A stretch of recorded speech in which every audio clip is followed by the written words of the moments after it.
నమస్తే, welcome to Nationalist hub. Israel దళాలు మెల్లమెల్లగా హమాస్పై పట్టు సాధిస్తున్నాయి. అక్టోబర్ 7 దాడుల వ్యూహకర్త అయిన హమాస్ చీఫ్ సిన్వర్ను ఐడిఎఫ్ బలగాలు అంతమొందించినట్టు వార్తలు వస్తున్నాయి. అయితే సిన్వర్ మృతిని హమాస్ ధృవీకరించలేదు. కానీ చాలా కాలంగా అతని కదలికల గురించిన సమాచారం మాత్రం దొరకడం లేదు.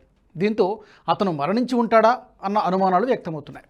ది టైమ్స్ ఆఫ్ ఇజ్రాయెల్తో పాటు అనేక పత్రికలు ఈ వార్తా కథనాలను ప్రచురించాయి. అతని మరణానికి సంబంధించిన పూర్తి సమాచారం లేకపోయినా ఖచ్చితంగా హతమై ఉంటాడనే అనుమానాలు వ్యక్తమవుతున్నాయి. ఇదే సమయంలో సిన్వర్ బ్రతికే ఉన్నాడని, మొసాద్కు భయపడి మహిళా వేషధారణలో తిరుగుతున్నాడనే అనుమానాలు కూడా వ్యక్తమవుతున్నాయి. మరి సిన్వర్ మరణించాడా లేక తప్పించుకు తిరుగుతున్నాడా? ఈ కన్ఫ్యూజన్ ఎందుకు క్రియేట్ అవుతోంది తెలుసుకుందాం. కానీ స్టోరీలోకి వెళ్లే ముందు ఒక చిన్న రిక్వెస్ట్. మీ నేషనలిస్ట్ హబ్ NH ప్రైమ్ పేరుతో తొలి తెలుగు OTTని ఆవిష్కరించింది. www.nhprime.inకు లాగిన్ అయి పెయిడ్ సబ్స్క్రిప్షన్ చేసుకోండి. తెలుగునాట జాతీయవాద జర్నలిజాన్ని ప్రోత్సహించండి. ఇక స్టోరీలోకి వెళ్దాం. ఇజ్రాయెల్ పాలస్తీనా మధ్య యుద్ధం మొదలై దాదాపు ఏడాది గడుస్తోంది. 2023 అక్టోబర్ 7న హమాస్ ఉగ్రవాదులు ఆకస్మికంగా ఇజ్రాయెల్పై దాడికి తెగబడ్డారు. విచక్షణారహితంగా కాల్పులకు దిగారు. వందలాది మంది ఇజ్రాయెల్ పౌరులని బందీలుగా తీసుకెళ్లారు. ప్రపంచంలోని అత్యున్నత ఇంటెలిజెన్స్ వ్యవస్థ మొసాద్ కూడా ఈ ఆకస్మిక దాడిని పసిగట్టలేకపోయింది. హమాస్ ఉగ్రవాదుల మెరుపు దాడిని ఇజ్రాయెల్ వెంటనే తిప్పికొట్టినా చాలామంది పౌరులను బందీలుగా తీసుకువెళ్లడాన్ని అడ్డుకోలేకపోయింది. ఈ ఘటనే ఇరు దేశాల మధ్య యుద్ధానికి ఆజ్యం పోసింది. దీంతో అప్పటి నుంచి యహ్యా సిన్వర్ను మట్టుబెట్టాలని ఇజ్రాయెల్ ప్రయత్నాలు చేస్తూనే ఉంది. కొద్ది రోజుల క్రితం హమాస్ చీఫ్ ఇస్మాయిల్ హనియాను మొసాద్ ఇరాన్లో మట్టుబెట్టింది. అతని తర్వాత యహ్యా సిన్వర్ హమాస్ చీఫ్గా పగ్గాలు చేపట్టాడు. అప్పటి నుంచి మొసాద్ హిట్ లిస్ట్లో యహ్యా మొదటి స్థానంలో ఉన్నాడు. మొసాద్ అనుక్షణం యహ్యా కోసం గాలిస్తూనే ఉంది.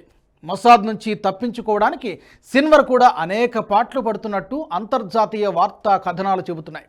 న్యూయార్క్ టైమ్స్ దీని గురించి సంచలన కథనాన్ని ప్రచురించింది. అందులో సిన్వర్ ఇజ్రాయెల్ ఇంటెలిజెన్స్కు దొరకకుండా మహిళా దుస్తుల్లో సంచరిస్తున్నట్టు పేర్కొంది. తన ఆనవాళ్లు లభించకుండా జాగ్రత్త పడుతున్నట్టు ఆ కథనంలో ఉంది.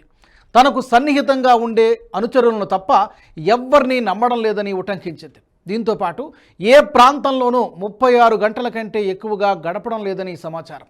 శత్రువు కూడా ఊహించని రీతిలో మట్టుబెట్టగలగడం మొసాద్ ప్రత్యేకత. గతంలో జస్ట్ టూత్పేస్ట్ను ఉపయోగించి హమాస్ కీలక నాయకుడిని అంతమొందించింది మొసాద్. అందుకే ఎవ్వరినీ నమ్మని సిన్వర్ అజ్ఞాతంలో ఉన్నట్టు తెలుస్తోంది. ప్రస్తుతం యహ్యా సిన్వర్ మరణించాడన్న అనుమానాలు రావడానికి కొన్ని కారణాలను పేర్కొంటున్నాయి ఇజ్రాయెల్ పత్రికలు. ఇందులో మొదటిది, గతంలో ఇజ్రాయెల్ గాజాలో పెద్ద ఎత్తున దాడులు నిర్వహించడం.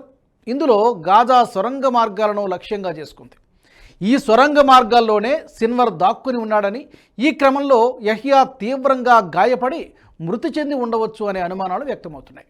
అయితే ఇందులో నిజం ఉండకపోవచ్చనే అభిప్రాయం కూడా వ్యక్తమవుతోంది. హమాస్ చీఫ్గా పనిచేసిన ఇస్మాయిల్ హనియాను జూలై 31న మొసాద్ అంతమొందించింది. ఆ తరువాత యహ్యాను హమాస్ నాయకుడిగా నియమించారు. ఒకవేళ ఇజ్రాయెల్ దాడుల్లో గనక యహ్యా తీవ్రంగా గాయపడి ఉంటే హమాస్ చీఫ్గా ఎన్నుకునే అవకాశం ఉండేది కాదు. అందుకే ఈ వాదన తప్పు అని రక్షణ రంగ నిపుణులు అభిప్రాయపడుతున్నారు. సిన్వర్ మరణానికి సంబంధించిన ఊహాగానాలను ఇజ్రాయెల్ వ్యూహాత్మకంగా ప్రచారం చేస్తోందనే వాదనలున్నాయి. సైకలాజికల్ వార్ఫేర్లో ఆరితేరిన మొసాద్ తప్పుడు వార్తలను ప్రచారంలో పెట్టడం ద్వారా హమాస్ దళాల మనోస్థైర్యాన్ని దెబ్బతీయాలని చూస్తోందంటారు నిపుణులు. ఈ విధంగా చేయడం వల్ల మరో అదనపు ప్రయోజనం కూడా చేకూరుతోంది. ఒకవేళ ఈ వార్తా కథనాలు నిజం కాకపోతే అవి నిజం కాదని, అధినాయకుడు బతికే ఉన్నాడన్న సమాచారాన్ని హమాస్ ముఖ్య నాయకులతో పాటు కింది స్థాయి వ్యక్తులకు తెలియజేయాల్సి ఉంటుంది. అందుకు పైనుంచి కింది స్థాయి వ్యక్తుల వరకు సమాచారం ఇవ్వాల్సి ఉంటుంది. మరణ వార్తను హమాస్ నేతలు బలంగా నమ్ముతున్నట్లయితే చీఫ్ బ్రతికే ఉన్నాడు అనడానికి ఆధారాలు చూపాల్సి ఉంటుంది. ఇదే జరిగితే కింది స్థాయి నేతల నుంచి మొసాద్ ఈ సమాచారాన్ని ఈజీగా రాబట్టగలదు. దీంతో యహ్యా ఎక్కడ ఉన్నాడో కనుక్కోవడం మరింత ఈజీగా మారుతుంది. ఈ కారణాల వల్ల కూడా ఇజ్రాయెల్ పత్రికలు ఇటువంటి కథనాలను వెలువరించి ఉండొచ్చనే అభిప్రాయాలు వ్యక్తమవుతున్నాయి. ఏదేమైనా ఇజ్రాయెల్ నిఘా వ్యవస్థ మొసాద్ మాత్రం హమాస్ నేతలను ఎప్పటికప్పుడు ఒక కంట కనిపెడుతూనే ఉంది. అవకాశం వచ్చిన వెంటనే మట్టుబెడుతోంది. ప్రస్తుతం యహియా సిన్వర్ సైతం మొసాద్కు భయపడుతున్నట్టు తెలుస్తోంది. అందుకే ఇజ్రాయెల్ గాజాల మధ్య సీజ్ ఫైర్ కోసం అమెరికా ప్రతిపాదన తీసుకురాగా యహియా కీలక డిమాండ్ను తెరపైకి తీసుకొచ్చాడు. తమ ప్రాణాలను తీయకుండా ఇజ్రాయెల్ను ఒప్పించాలని, అప్పుడైతేనే చర్చలకు ఒప్పుకుంటామని ప్రకటించాడు. ఈ ప్రకటన ద్వారా యహియా సిన్వర్ మొసాద్కు భయపడుతున్నట్టు తెలుస్తోంది.